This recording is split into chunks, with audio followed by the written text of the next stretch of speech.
உந்தன் கண்களால் நான் ஒரு ஜாடையில் சொன்னேன்னு தெரியாதா புரியாதா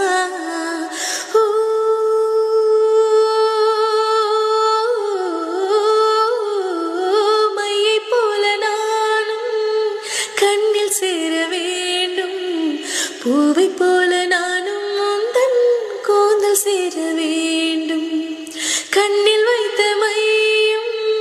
கரிந்து போகக்கூடும் கூந்தல் வைத்த வண்ணப்பூவும் வாடி போகக்கூடும் சரி காதல் நெஞ்சை நான் தரலாமா கணவனாக நான் வரலாமா இந்த வார்த்தை மட்டும்